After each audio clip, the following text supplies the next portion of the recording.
தினமொரு வசனம். நியாயாதிபதிகள் 10வது அதிகாரம் 7வது வசனம். அப்பொழுது கர்த்தர் இஸ்ரவேலின் மேல் கோபம் உண்டு அவர்களை பெலிஸ்தர் கையிலும் அம்மோன் புத்திரர் கையிலும் விற்று போட்டார். விளக்கம். நியாயாதிபதிகளின் புத்தகத்தையும் தீர்க்கதரிசிகளின் புத்தகங்களையும் வாசிக்கும் போது நமக்கு தெளிவுபடுகின்ற ஒரு உண்மை உண்டு. நியாயாதிபதிகளின் புத்தகத்தை வாசிக்கும் போது இஸ்ரவேல் மக்களை திரும்ப திரும்ப தேவன் அவர்களின் எதிரிகளின் கையில் ஒப்பு கொடுத்ததை பார்க்கின்றோம்.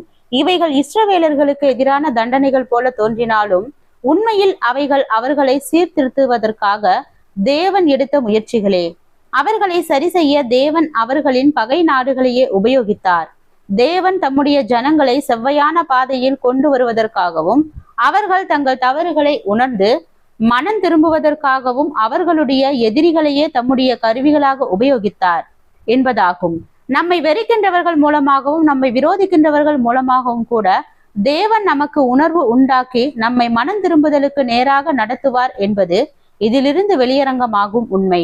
அலுவலகத்தில் பணிபுரிந்த ஒரு கிறிஸ்தவர் தன்னுடைய அலுவலக சகாக்கள் சிலர் தனக்கு எதிராக தொடர்ந்து இழைத்து வந்த அநீதிகளையும் அக்கிரமங்களையும் குறித்து கர்த்தரை நோக்கி திரும்ப திரும்ப முறையிட்டார். ஆனாலும் எந்த மாற்றமும் ஏற்படவில்லை. எனவே அவை யாவும் கிறிஸ்துவுக்காக தான் அனுபவிக்கும்படி நியமிக்கப்பட்ட பாடுகள் என்ற முடிவுக்கு வந்தார். ஆனால் ஒரு தேவ ஊழியர் அவருடைய காரியங்களை நிதானித்து கொடுத்த ஆலோசனைகளினால் அவருடைய எண்ணம் மாறியது. தான் தேவனுக்கு முன்பாக உத்தமமாக வாழ தவறியதும் தேவனுடைய கட்டளைகளை கவனமாக கடைபிடிக்காமல் போனதுமே அக்கிரமமும் அநீதியும் தொடர்ந்து தனக்கு எதிராக செயல்படுவதற்கு காரணம் என்பதை உணர்ந்து கொண்டார். அக்கிரமமும் அநீதியும் நமக்கு எதிராக இழைக்கப்படுவது இயற்கையே. ஆனால் அவைகள் தொடர்கதையாக தொடரும் என்றால் நம்மை ஆராய்ந்து பார்ப்பது நல்லது. நம்மை மனம் திரும்ப தூண்டுவதற்காகவும் நம்முடைய தவறுகளை உணர்ந்து வாழ்க்கையை செவ்வை செய்வதற்காகவும் கூட தேவன் அது போன்ற ஒரு சூழ்நிலையை அனுமதித்திருக்க முடியும். அவர்களை கொண்டு நம்மை சுத்திகரித்து தேவனுடைய நோக்கமாய் இருக்க முடியும். எனவே எல்லாவற்றையும் கிறிஸ்துவின் பாடுகள் என எண்ணாமல் நம்மை ஆராய்ந்து பார்க்க வேண்டும்.